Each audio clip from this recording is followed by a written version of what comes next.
après l'angle droit,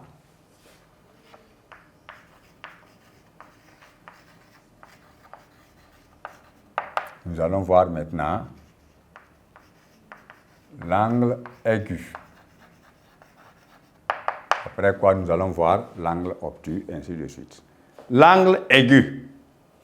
Lorsqu'on dit qu'un angle est aigu, on le compare à l'angle droit, pour le savoir. Donc, un angle aigu est un angle qui est plus petit que l'angle droit. Mais il n'y a pas une mesure fondamentale pour un angle aigu.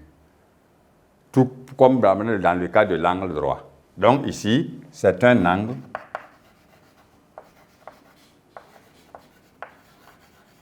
plus petit que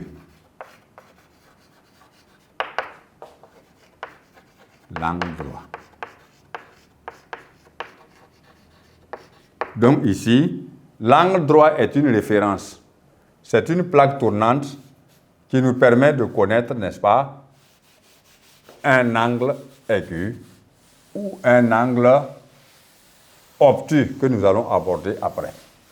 Donc, la construction est simple. Puisqu'on dit que l'angle est aigu, on n'a pas besoin d'un rapporteur, on n'a pas besoin d'une équerre, on a simplement besoin de tracer deux droites séquentes en un point.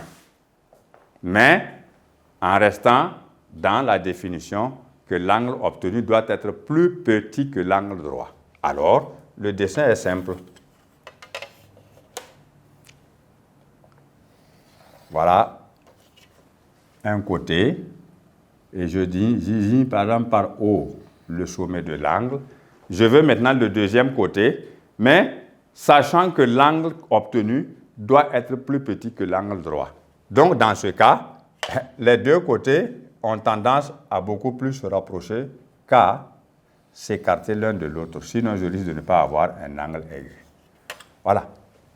Cet angle-là est appelé angle aigu. Voilà la présentation.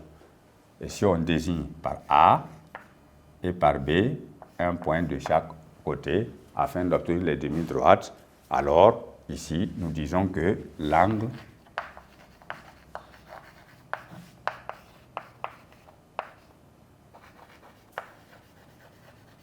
on peut même mesurer maintenant pour s'assurer qu'on a un angle qui est plus petit que l'angle droit. Donc, nous faisons la mesure. Le point O est là, qui est le sommet de l'angle, et nous allons le mesurer pour savoir combien de degrés on a. Alors, en mesurant, nous voyons ici qu'on a 30 degrés. Il mesure donc 30 degrés. Voilà, et ça peut s'écrire ainsi. Donc, l'angle AOB mesure 30 degrés. On voit bien que c'est moins que 90. Donc, on l'appelle angle aigu. C'est tout ce qu'il faut connaître. Donc, ça veut dire que je peux construire un angle aigu qui est plus petit que celui-là. 15 degrés, 20 degrés, 7 degrés, voilà. 80 degrés, c'est toujours un angle aigu parce que ça ne vaut pas 90. Plus petit que l'angle droit. Point. Voilà. À présent, nous allons voir l'angle obtus.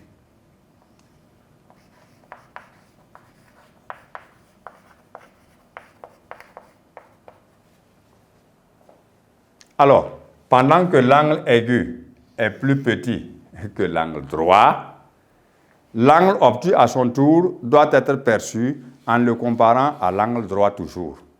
Mais ici, c'est un angle qui est plus grand que l'angle droit.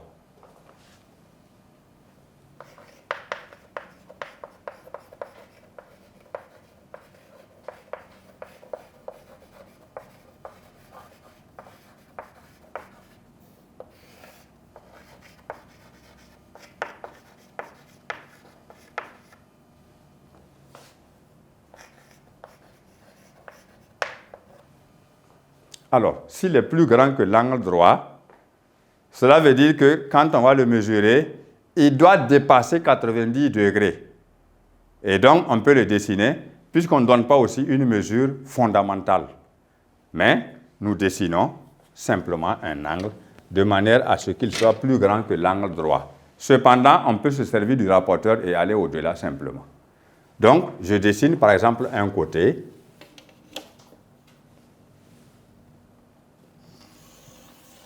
Comme je veux. Je désigne son sommet par un point quelconque que je veux. Et maintenant, je peux utiliser le rapporteur me permettant de construire le deuxième côté afin d'obtenir un angle plus grand que l'angle droit. Donc, sur mesure, bon, je ne peux plus le placer ici. Donc, si je suis là, alors, si je mets, vous voyez bien que si je mets ici la pointe du rapporteur ici, je vais avoir un côté qui va venir ici. Bon, la construction va être un peu délicate parce que je vais venir par là. Donc, je change de côté. C'est bien vu? Donc, en ce moment-là, j'ai l'angle que je veux mesurer, je viens là, simplement. Voilà. Et maintenant, je veux un angle qui est plus grand que l'angle droit. Donc, je lis. Cette fois-ci, comme je vais de la droite vers la gauche, je lis les radiations qui sont en haut. Pas celles qui sont en bas, parce que ça dépend du sens dans lequel on lit l'angle. Donc, j'ai 0 degré. Alors, je vais jusqu'au moins à 90 et je dépasse maintenant 90. Je peux rester ici, par exemple, n'importe où. Voilà, par exemple ici. Et je trace le deuxième côté. L'essentiel, c'est de dépasser 90. Même si on a 91 ou bien 90,5, c'est un angle obtus. Parce que sa mesure dépasse celle de l'angle droit. Alors, je dessine le deuxième côté ainsi qu'il suit.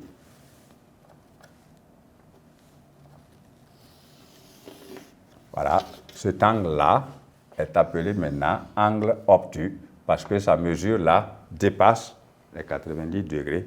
J'ai mesuré tout de suite 110 degrés. Voilà. Voilà un angle obtus.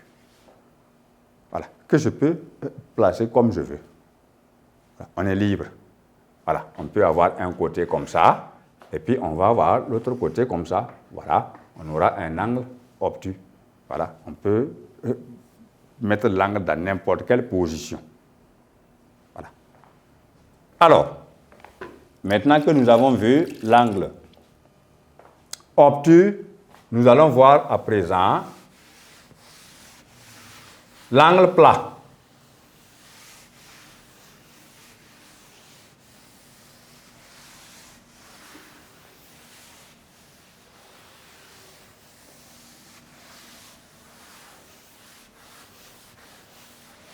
Donc, qu'est-ce que le vocabulaire sur les angles nous dit à propos de l'angle plat?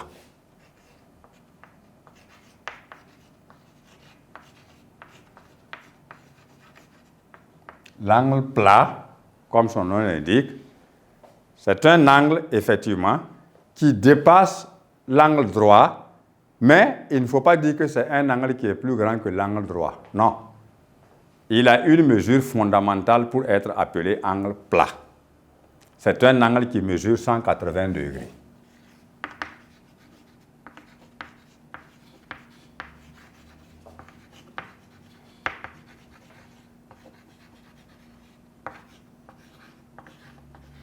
Pas plus, pas moins. 180 degrés.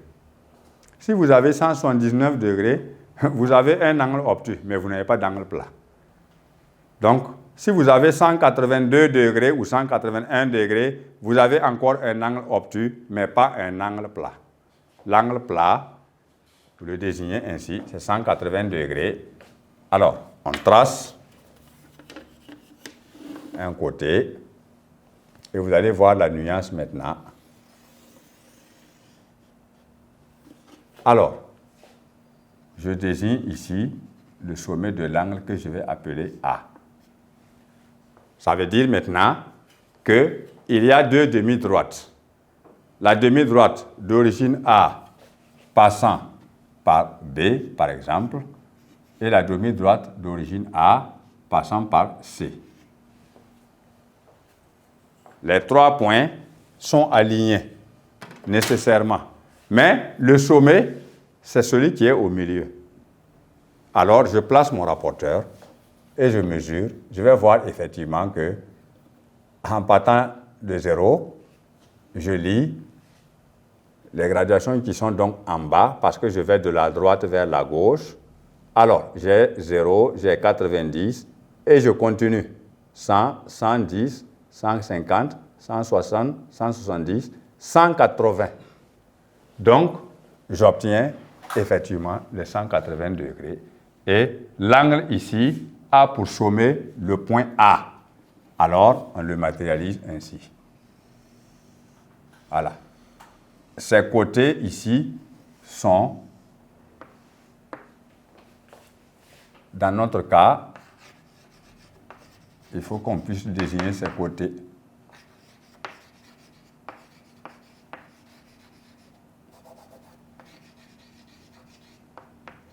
La demi-droite d'origine A passant par B et la demi-droite d'origine A passant par C. C'est eux les côtés de l'angle. Voilà. Alors, cet angle-là est dit angle plat. Il mesure 90 degrés. Et nous allons voir que,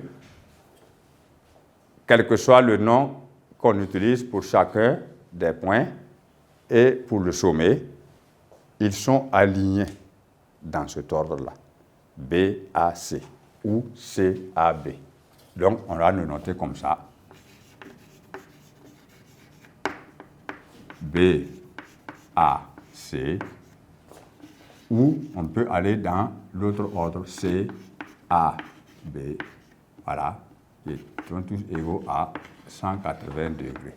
Donc, quand on part dans ce sens BAC ou CAB, c'est toujours le même angle plat. Voilà, parce qu'on peut lire un angle dans deux sens. Donc, vous voyez bien que ici, les deux côtés de l'angle là sont en fait confondus, puisqu'on ne les voit pas de façon distincte. Voilà, si on en efface un, l'autre n'existe plus et l'angle même n'existe plus. C'est ça la remarque qu'on doit pouvoir faire pour pouvoir identifier un angle plat. À présent, nous poursuivons avec maintenant l'angle nul.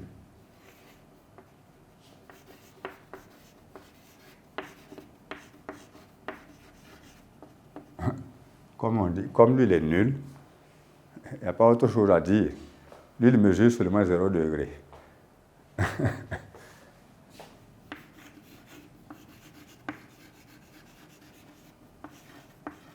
Donc, c'est sa construction maintenant qu'il faut regarder. Parce qu'en ce moment, par exemple, pour l'angle droit, on a les points B, A, C alignés dans cet ordre où A est le sommet. Mais si maintenant l'angle est nul, son sommet ne peut plus être au milieu.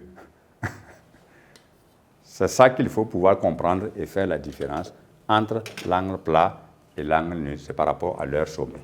Donc, là-bas aussi, vous avez une ligne, simplement. Alors, maintenant, vous avez A, B. Donc, on veut mesurer maintenant pour placer le point C. On peut le faire, sachant que le sommet de l'angle là, c'est A. Donc, on place C maintenant. Le point C, afin d'obtenir l'angle BAC.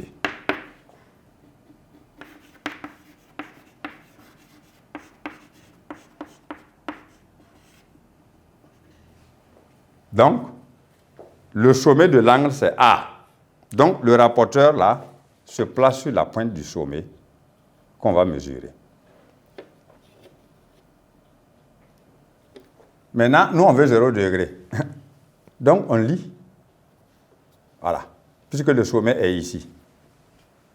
Alors, nous allons lire dans quel sens pour le 0 degré. Que ce soit dans ce sens ou dans ce sens, nous allons savoir maintenant où placer le point C. C'est tout. Donc, si nous allons dans ce sens, on a BA, donc le point C se retrouve ici. Et si on vient ici, ce n'est pas normal, parce qu'en ce moment, on aura un angle plat. Donc, BA, parce que les demi-droites sont confondus, c'est vrai, mais en même temps sont orientés dans le même sens. Donc, on a l'angle BAC. Le point C ne doit pas se trouver ici. S'il se trouve ici, on a un angle de 180 degrés. Donc, il se trouve ici. Forcément, on le met là où on veut. C. Voilà. Parce qu'il ne doit pas venir ici. Puisque A est le sommet de l'angle. Maintenant, voilà. La demi-droite d'origine A passant par B et la demi-droite d'origine A passant par C sont les deux côtés de cet angle nul. Et ces deux côtés confondus, comme dans le premier cas, à la différence que le sommet de l'angle se trouve à l'extrême. Donc, je trace ici une droite quelconque et je choisis un point quelconque sur la droite là qui va être le sommet de l'angle. Comme il est nul, les deux autres points qui me permettent d'obtenir les deux demi-droites formant l'angle nul là sont orientés du même côté par rapport au sommet. Donc, on ne peut pas voir l'un à gauche, à droite et l'autre à gauche. Ça veut dire dans ce cas que après le point A, la suite de la droite n'a pas d'importance. On peut l'enlever. Voilà, on peut l'enlever. Voilà. Si on ne l'enlève pas aussi, ce n'est pas un problème. L'essentiel, c'est de savoir que c'est ici le sommet de l'angle. Voilà, c'est tout. Alors, voilà ce que nous avons pour le vocabulaire sur les angles. Alors, chacun doit connaître la définition de chaque type d'angle et savoir en faire une construction. Mais il faut reconnaître simplement que pour les angles obtus et les angles aigus, on les compare simplement à l'angle droit, non pas de mesure particulière pour lesquelles on doit savoir qu'à cause de cette mesure-là, l'angle est aigu ou bien il est obtus. Non, on donne sa mesure et vous comparez la mesure à l'angle droit. Si on vous dit de construire un angle obtus aussi, vous tracez un côté, vous choisissez un point comme sommet, mais vous prenez une mesure en degrés qui va dépasser maintenant 90, parce que l'angle droit, l'angle obtus est plus grand que l'angle droit. Si c'est l'angle obtus aigu, alors il est plus petit, donc vous n'atteignez pas 90 dans la mesure pour construire le deuxième côté, qui est la deuxième demi-droite. C'est tout ce qu'il faut retenir sur le vocabulaire et la construction de ces différents types d'angles que vous allez rencontrer. Alors, ceci dit, chers élèves, chers apprenants, nous sommes en train d'avancer vers la fin de ce chapitre et nous allons donc aborder la dernière ligne droite pour découvrir ce qu'on appelle angle associé.